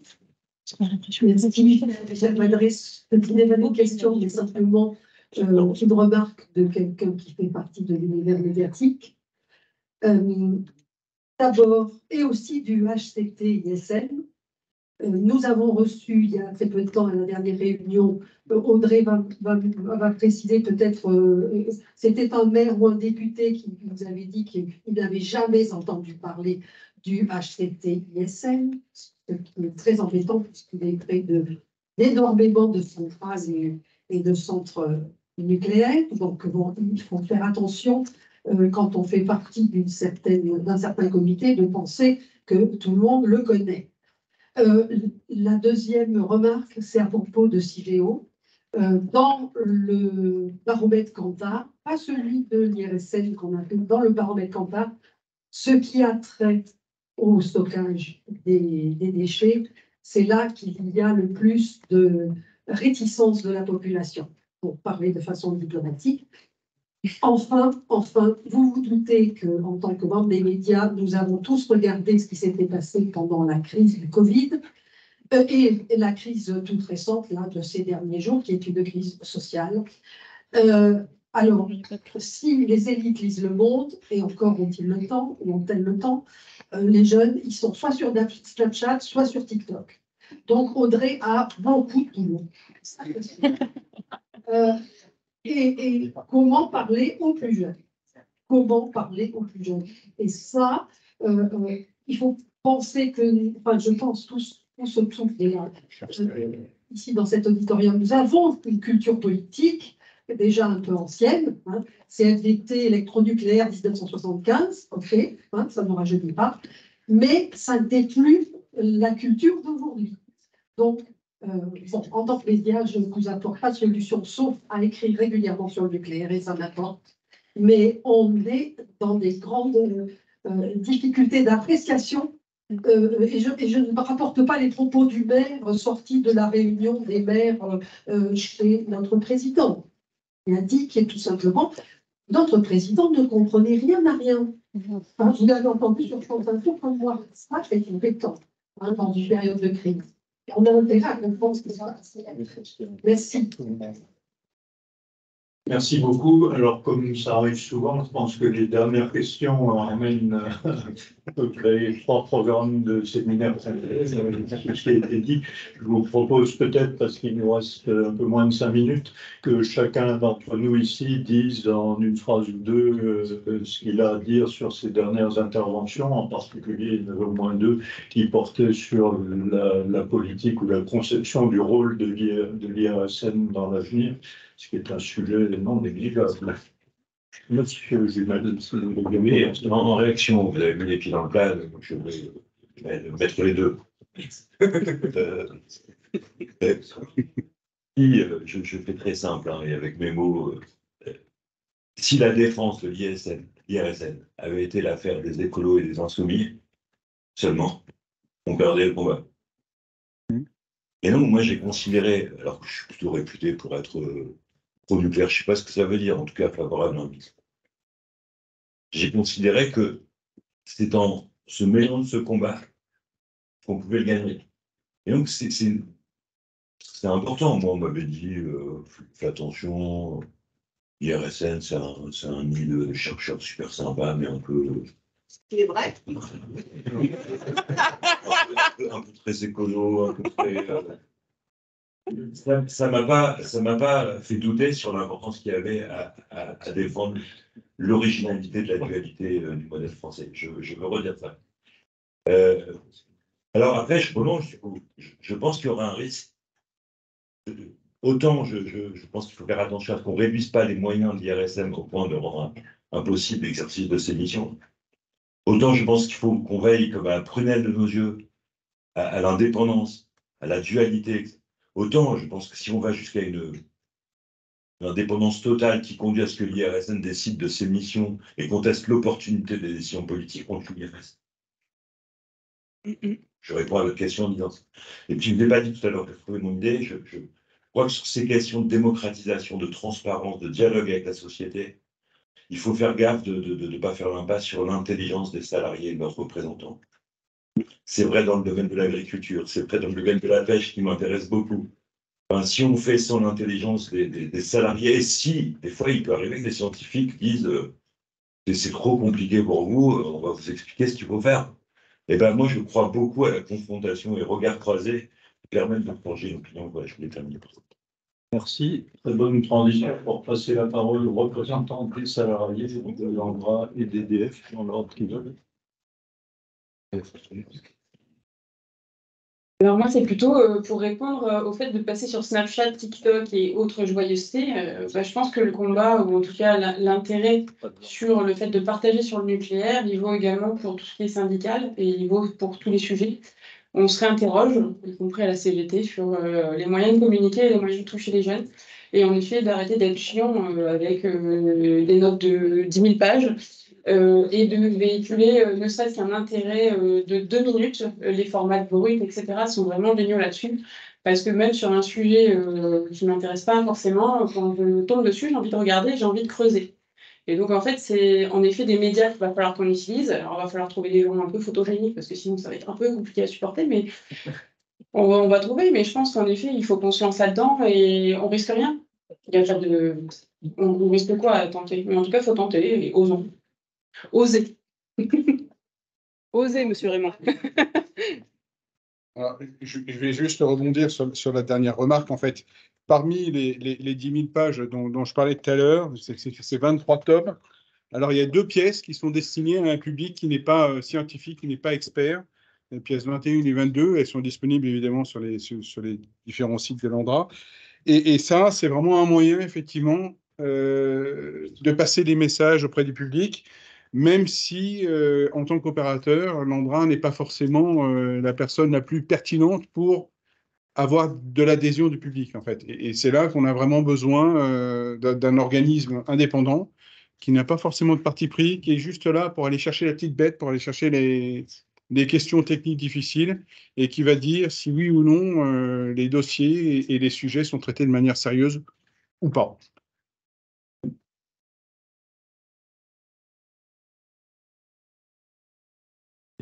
Et alors, je voudrais juste revenir rapidement sur les différents points, mais sur le schéma pro-anti. Enfin, sincèrement, nous dans le monde des CLI, vous le savez, il y a des gens, des pros, des anti, sans être péjoratifs sur aucun des caractères, mais on a quand même beaucoup de gens neutres. Et c'est vrai qu'il y a une vingtaine d'années, il y avait plutôt un conflit assez fort interne des CLI.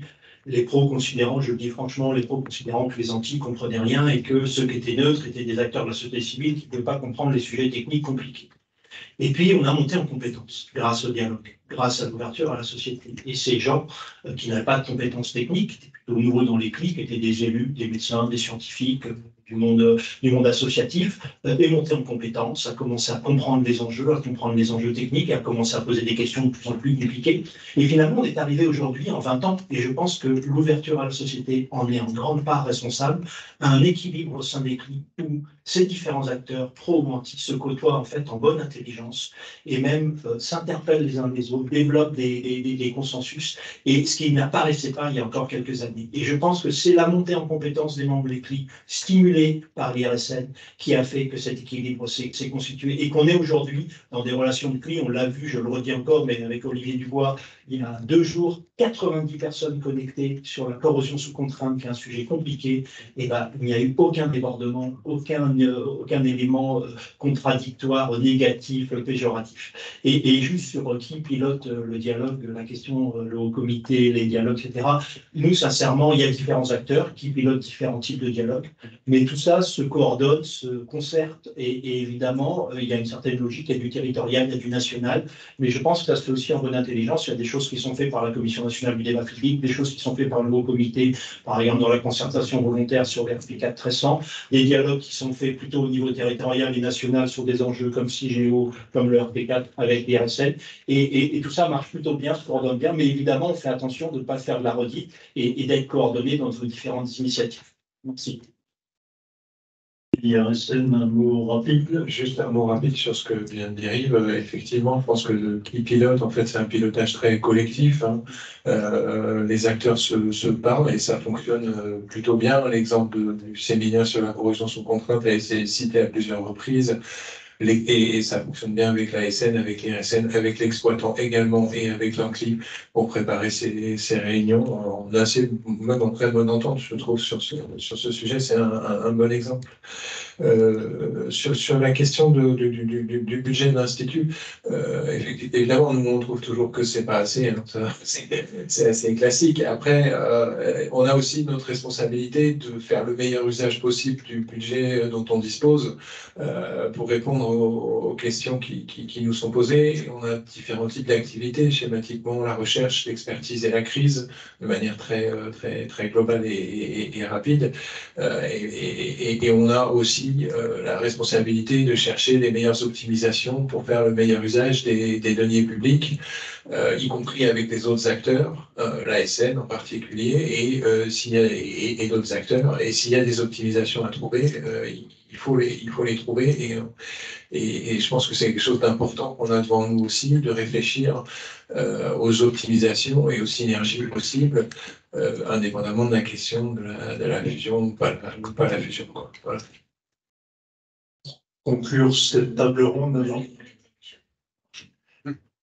Je voulais juste répondre à quelques questions très vite par rapport au sujet de mais vous faites de l'ouverture et les ressources des l'IRSN, elles ne sont pas illimitées, etc. Vous avez raison. Mais si je donne juste une comparaison, les ingénieurs qui travaillent sur la corrosion sous contrainte, c'est 10 personnes à temps plein. Et là, on parle d'une ouverture à la société qui a pris 2 fois 3 heures de webinaire. Donc ça coûte 0 € un webinaire. Et c'est juste 3 heures du temps x 2 de l'ingénieur. Donc je pense qu'on est vraiment sur l'épaisseur du trait. Plus moi. C'est pas ça qui coûterait plus cher à l'Institut. On en reparlera de ça. Donc, vous voyez, c'est vraiment l'épaisseur du trait. Mais par contre, on apporte une levée de doute scientifique. Et ça, c'est quelque chose qui n'a pas de prix pour tous les acteurs, en fait. Donc, j'ai envie de dire, la question c'était est-ce qu'on en fait trop? J'ai envie de dire, j'ai l'impression que vous avez tous dit qu'en fait, je n'en faisais pas assez. Donc, je pense que du coup, peut-être il faut aller plus loin et passer, comme certains instituts, à encore plus d'ouverture à la société. Et pourquoi pas une direction de l'ouverture, hein, ça se fait ailleurs. Vous avez vu que ma présentation ne ressemblait pas exactement aux présentations de mes collègues de l'IRSN. J'en profite pour remercier Yann et Noémie qui m'ont aidé à faire cette présentation. Je pense qu'on va être prêts. En tout cas, on sera au rendez-vous des nouvelles façons de dialoguer avec les jeunes. Si. Je voudrais juste ajouter une phrase en conclusion de cette table ronde, pas de l'ensemble de la journée, c'est pas vraiment la conclure, mais Audrey vient de le dire à l'instant, il me semble que la majorité des gens ont dit que l'IRSN en faisait trop. Delphine Bateau tout à l'heure et Madame Muller dans notre table ronde ont toutes les deux dit qu'il fallait faire attention au pouvoir de la contradiction. C'était souvent de la contradiction que jaillissait la lumière. Alors, je ne veux pas dire que moi j'ai été tellement plongé dedans pendant des mois que ça me manque de ne pas avoir de contradiction, mais je pense que c'est peut-être parce qu'il n'y avait pas dans la salle des gens qui disent l'IRSN en fait trop. Donc il faut peut-être faire attention à ça. Que disent ceux qui trouvent qu'il y en a trop? Et il faut aussi dire qu'ils ne sont pas forcément idiots. Et écouter ce qu'ils disent est sans doute important, y compris en situation un peu publique en ce moment. Mais je voulais surtout remercier aussi bien les intervenants que vous dans la salle pour la participation, mais ensuite pour l'ensemble de la journée, c'est pas moi conclu. Ouais, un petit mot de conclusion. Merci.